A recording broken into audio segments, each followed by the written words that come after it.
afternoon, ladies and gentlemen. Welcome to another Propagandacast Lehr with me, your host, Imperial Dane. Coming here, the AEC Mk III armoured car here, available from the platoon command post at a 340 manpower and 50 fuel, meaning it's, one of the more expensive armoured cars in the game, but not the most expensive. It's not, say, the Puma, which is definitely up there in cost-wise, but it's, not the cheapest either. That's rather, it's home of Soviet scout cars and, of course, the 222.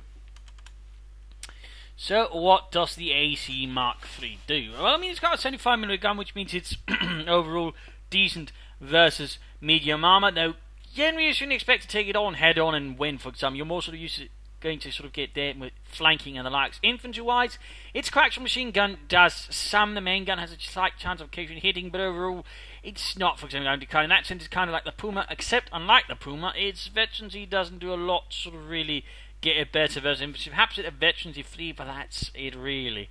Puma's overall going to do better, but of course you also get more course out. It doesn't have quite the same range either. Overall it can do alright, but again, don't expect too much. It has access to smoke screen, which of course allows you to quickly get out of trouble if it hands up in it, which is always decent. It also has access to veteran one ability target tread, which allows it to sort of slow the target first and then immobilize it if you get a second hit. Though of course that rather requires your armoured car is not being specifically targeted by the enemy vehicle you're trying to do it on. Otherwise, well, the armoured car is probably not going to survive. So, in that sense, the armoured car is sort of more for, supporting larger armoured formations if you actually want to try and use that, or you need numbers of it. Otherwise, you're not going to find yourself doing much of tread targeting there with it.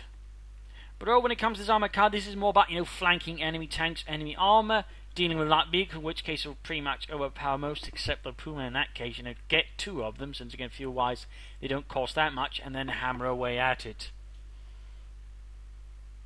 So that's a little thing there. Of course, it can also work together with abilities like, say, raid operation, which allows you to grab territory. And of course, in that sense, the armoured car is also swiftly, so you can actually use the armoured car to grab a lot of territory very quickly, because not only can it take and decap it fast, but of course also quickly move on to the next point and do it fast. So, in that sense, an armoured car using raid operation can actually be quite a threat to your opponent's territory.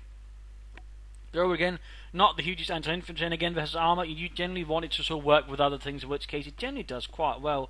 And I've certainly seen an armoured car take out several unwary Wehrmacht players, Stugs, or even Panzer IVs, if handled properly. Again, with veterans, and again, it hits veteran free. Its main gun, of course, will fire faster, which also makes it more useful.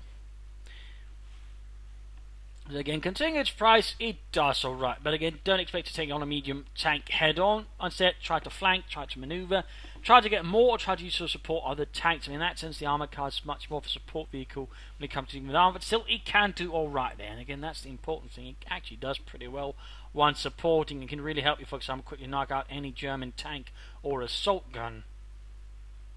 So that is a bit of an important detail, and again, you can easily afford them, since unlike the Oberkommando West, you're not exactly throttled for fuel. So that, I think, rather covers the AEC Mk III. There's nothing sort of, hugely magical beyond that. Again, remember, it can do alright as infantry, but it's never exactly going to blow you away. It has smoke. Be sure to use that in case anything goes wrong. Of course, you'd sort of screen up other units. And, again, don't expect it to be a tank. If you do, you're going to be disappointed. Nor is it a T-70 either. It's not going to murder infantry. It's there to help harass enemy armour, deal with enemy light vehicles. For example, you can quickly rush in and knock out a mortar half-track, or say a scout car, regular half-track, flame for a half-track, and again versus medium armour, it can support your tanks. So flanking, doing a bit of extra damage that way more quickly, allowing you to sort of quickly overwhelm an enemy tank. So it has, a few roles there to consider. And again, if you use it properly, you can do quite well with them. So I think that rather covers here the AEC Mk III 75mm armoured car. And hopefully this has been educational. Hopefully this will help you get a bit more out of it. And of course, for threats, infantry with anti-tank weapons will do alright. And of course, you can catch it with a tank or an assault gun on its own. And of course, in short, for example, your assault gun doesn't get flanked. You can also deal with it that way. Again, it's not the most sturdy armoured car, but it does have chance of sort of escaping an engagement. Mines, of course, are also a big threat. So there you go. Hopefully, again, this has been educational. Hopefully, it's been helpful. If it did, feel free to like, subscribe, tell your friends, and all that.